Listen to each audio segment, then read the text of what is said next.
Okay team, this video is going to show you how you're going to use the pinch pot method to make a sugar skull. Now I've got my reference photos here and there's a couple of things that I want to point out. One is just how round the head actually is.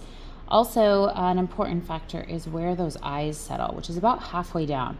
So if yours starts to look weird, it's probably because your eyes are too far up. So I've got my ball of clay here, I've wedged it out, I've got it into a nice snowball. Now, all we're really trying to do with the pinch pot method is open this guy up. We're not really caring too much about what it looks like because we're gonna end up sculpting this guy out. And we're really just trying to thin out those walls a little bit.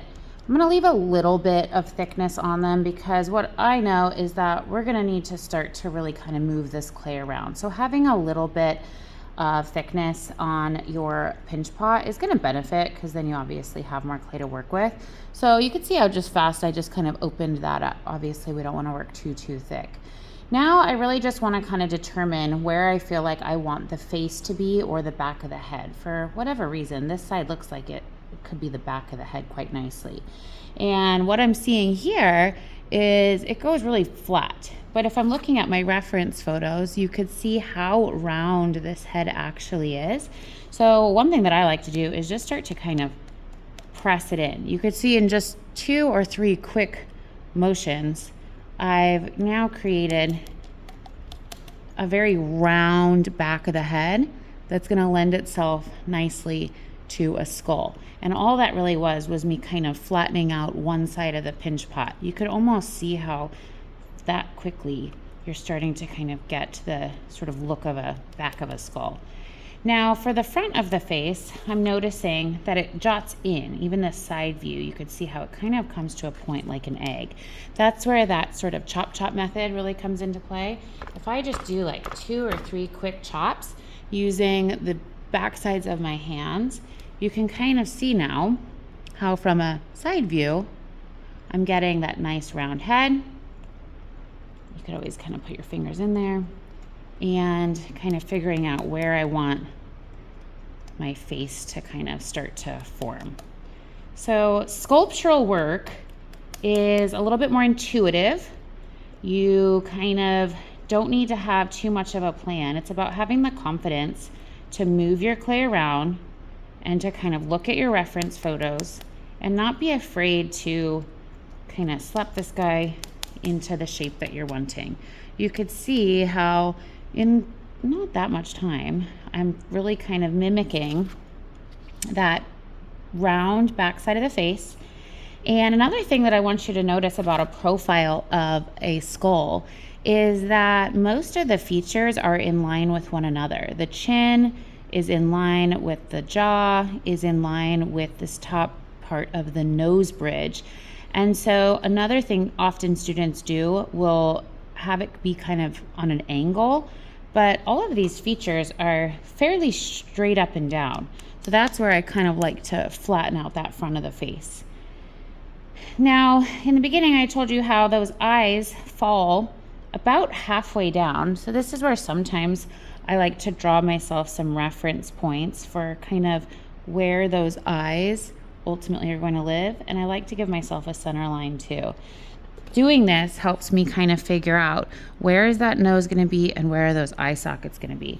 Now, one thing to note is eye sockets are pretty large, and the eye socket is where the eyeball ultimately lives. Now, on a skull, the eyeball is separate, and it's just the bones around it that we're focusing on. So here's where I can take my thumbs and right on those 2 lines that I've given myself that information, I'm just kind of pressing in. And I could kind of start to see how without too much additional effort, I'm creating a skull shape. Now again, we're gonna add clay to this surface as we get going, but this will give you the startings of a sugar skull.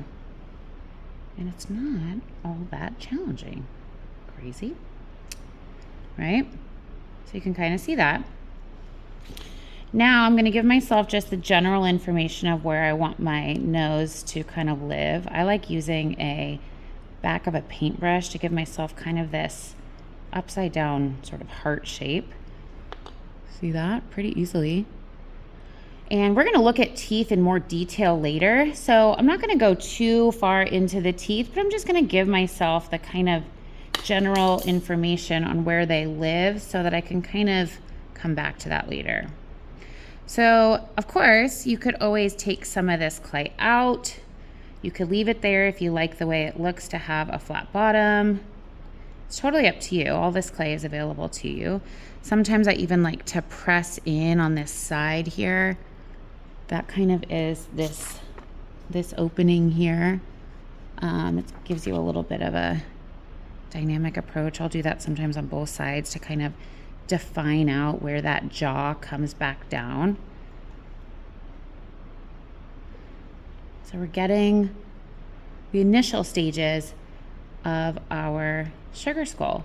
So now here's where I'm going to grab some extra clay, and here's where the real sculpture comes into play. All this clay is the same wetness, and so I know that I could just add it to the surface and blend it on.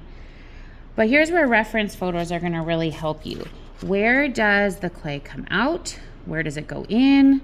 Where do you need to add clay? So maybe up around these eye sockets, right? If I wanted to add clay there to make a really dynamic eyebrow bone, I could just add it on, blend it on, smooth it out. If you want to cut the holes out of the eyeballs so that it goes through, you can. If you like the way it looks to just have these nice, beautiful, deep sockets. I'll leave one side unsculpted. You could move this clay all around. Do you want it to look mean? Do you want it to look happy? Do you want it to be more squared off, more rounded? You could move that clay around and not be afraid to try different things out. If you decide you want to remove clay, just use a loop tool, pull it away, have some fun with it. This is kind of the fun part about sculpting. So these again are all initial stages, keeping that clay nice and soft. The last thing I'll show you is actually this bridge of the nose. The anatomy of a nose cavity here has this little piece of clay or a little bone that I think makes it look really dynamic if you add that bone to the profile. Remember, three-dimensional work is from all angles. So you could see I just placed a little piece of clay on that nose bridge, and just by blending it on, down and in, blending it on, it's slight, but it's really impactful from a profile in getting that bridge to start to really stand out, if you can see that. So again, sculpting.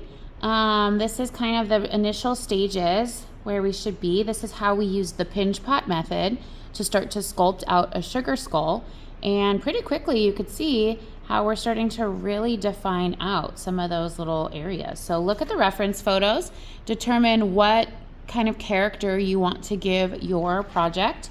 And then again, not being afraid to really kind of look at that shape of the head, hit it where it needs to come back in, look at it from all angles, top, side, bottom, and then ultimately continue to sculpt until you're getting a nice little character shape. We'll look at teeth later, we'll look at other parts of the skull later, but these are some of the initial stages for forming your sweet little sugar skull.